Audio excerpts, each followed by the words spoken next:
Kosong itu apakah harus dengan kesadaran? Kesadaran itu, yang punya kesadaran itu siapa toh? Bila masih manusianya yang punya sadar, ya selamanya tidak akan sadar. Bila manusianya tak punya kesadaran, ya itulah sadar. Tapi bila masih manusianya yang merasa sadar, ya selamanya tidak sadar-sadar. Bila manusianya tidak punya apa-apa, iya Kang Mas. Monggo kita akhiri sampai jam 8 ya.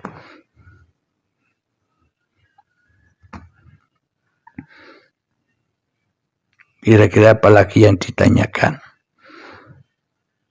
Jadi memang kesadaran sampai sadarnya hilang. Kalau masih ada manusianya, ya merasa manusianya yang sadar Allah. Ya bahkan masih manusianya, sebenarnya manusianya yang bilang sadar Allah, ya manusianya yang masih sadar bahwa dirinya bisa mengenal Allah. Ya tambah jauh dong. Tambah jauh. Kenapa? Karena manusianya belajar dengan hawa nafsunya. Ya maka dari itu carilah guru pembimbing di tempat Anda berada untuk melepaskan agar ikatan-ikatan belenggu, penjara-penjara hawa nafsu ini, agar Anda bisa bebas terbang menuju lillahi ta'ala secepat kilat, sekedip mata, sampai kepada Allah. Duduk blek langsung sampai kepada Allah. Berkata blek langsung sampai kepada Allah. Melihat blek ketemu wajah Allah. Mendengar blek ketemu wajah Allah langsung. Ya itu yang dimaksud surganya Allah. Jadi masuk surga itu tidak murah, mahal, sangat amat mahal sekali. Apa yang ditaruhkan? Harta. Semua harta yang ditaruhkan, semua ilmu yang ditaruhkan, semua ibadah yang dipertaruhkan, bahkan hidup dan badanmu dipertaruhkan untuk bisa kembali kepada Allah. Mahal kan menuju Allah itu? Tapi ilmu Allah ini selama ini amat sangat murah bagi hawa nafsu. Karena yang dianggap ilmu yang mahal itu hanya bila hawa nafsu belajar tentang mencari dunia. Sekolah, kuliah, dunia, biayanya besar. Sekolah kedokteran misalnya, biayanya yang miliaran. Itu dianggap yang ilmu yang penting, ilmu yang untuk menyelamatkan kehidupannya di dunia agar tidak miskin. Padahal itu semua remeh, murah. Ilmu Allah dimurah-murahkan, cari gratisan. Padahal ilmu Allah itu sangat amat mahal, besar taruhannya. Kita dididik di dalam Idul Adha, setiap orang disunahkan menyembelih sapi. Sapi harganya 15 juta, 20 juta, bahkan ada yang 100 juta. Gunanya untuk apa? Gunanya untuk mengkorbankan dirimu, mengkorbankan sifat kebinatanganmu. Barang siapa yang mengikuti hawa nafsunya, maka ia akan lebih rendah daripada binatang ternak. Karena manusia masih mengikuti hawa nafsunya, masih merasa dirinya yang paham akan Allah. Selamanya ia tambah jauh dari Allah. Silakan, ada pertanyaan lagi Kang Mas? Jadi bila tidak puas dengan jawaban-jawaban kami, silakan. Bagaimana yang diadakannya, lalu kita meniadakannya? Allah kan namakan. Ya, kalau sudah ada dan tiada, tidak ada masalah, ya itulah dia barangnya. Kalau ada dan tiadanya masih menjadi masalah, ya panas terus, cari jawaban terus.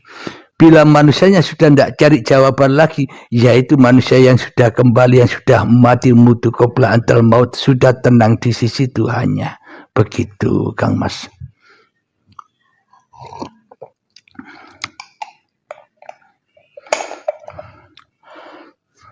Silakan Mbak Icang Cemes, apa ada pertanyaan?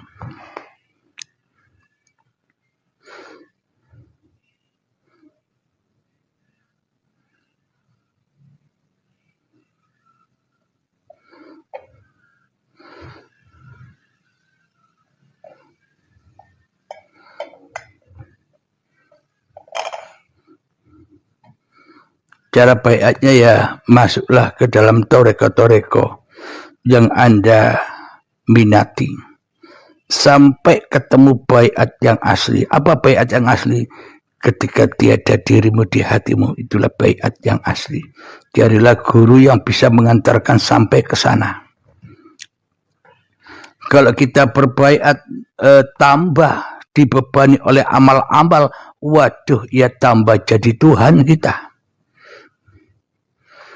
Setelah baiat kita terima amal, zikir sekian, wah, ndak tambah mati, tambah hidup manusianya, tambah jauh dari Tuhan. Apakah ada teman Kang di Palembang? Saya hanya ada satu di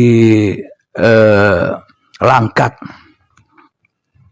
Kalau sahabat-sahabat yang sudah mengikuti bimbingan baiat banyak. Alhamdulillahirabbil alamin. Baiat di sini ada paksaan, karena baiat di sini hanya diketarkan, digerakkan dan dikehendaki oleh Allah. Karena baiat itu orang mana yang ingin mati? Baiat itu kan ingin mati. Kebanyakan orang pingin hidup, pingin kaya, pingin banyak ilmu, pingin makrifat. Kebanyakan manusia sebaliknya dari Tuhan. Jadi manusia yang mana yang ingin mati? Sedangkan Nabi Musa berkata kepada kaumnya, ketimbang kau menyembah sapi betina, lebih baik bunuhlah dirimu. Apa maknanya? Daripada engkau menyembah hawa nafsumu, maka bunuhlah dirimu, kembalilah kepada Tuhanmu. Maknanya kembalilah imanmu kepada Tuhanmu, jangan iman kepada hawa nafsumu. Maka apalagi yang ditanya-tanyakan?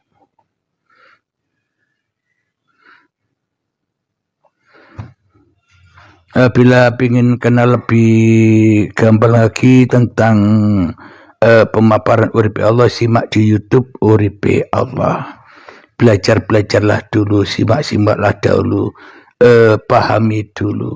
Tidak apa-apa, sementara yang paham masih manusianya, tidak apa-apa. Belajar dulu sampai mengerti dan sampai menemukan sang guru sejati itu, yang bisa mengantarkan kita menyelam ke dasar lautan sehingga kita nampak mutiara yang dulu hilang, sehingga kita ambil lagi mutiaranya, dan setelah muncul ke permukaan, terbang bebaslah menuju Tuhanmu yang menciptakan kamu. Dari Allah kembali menjadi Allah. Benarkah?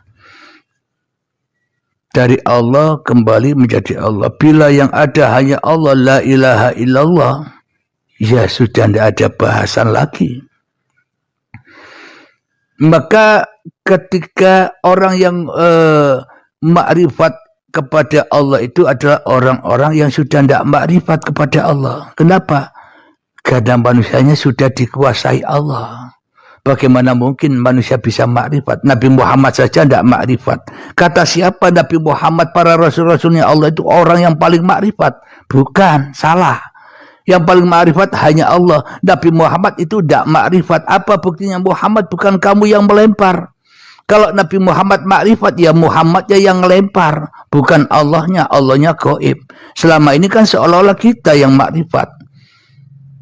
Kita merasa makrifat, ya kita yang makrifat, Allahnya gaib terus, tidak berkuasa atas manusianya.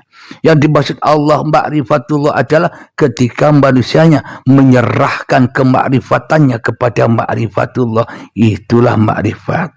Ketika manusianya tak merasa beriman lagi, itulah iman. Ketika manusianya tak merasa bersyahadat lagi, itulah syahadat. Ketika manusianya sudah tak merasa bermakrifat lagi, itulah makrifat.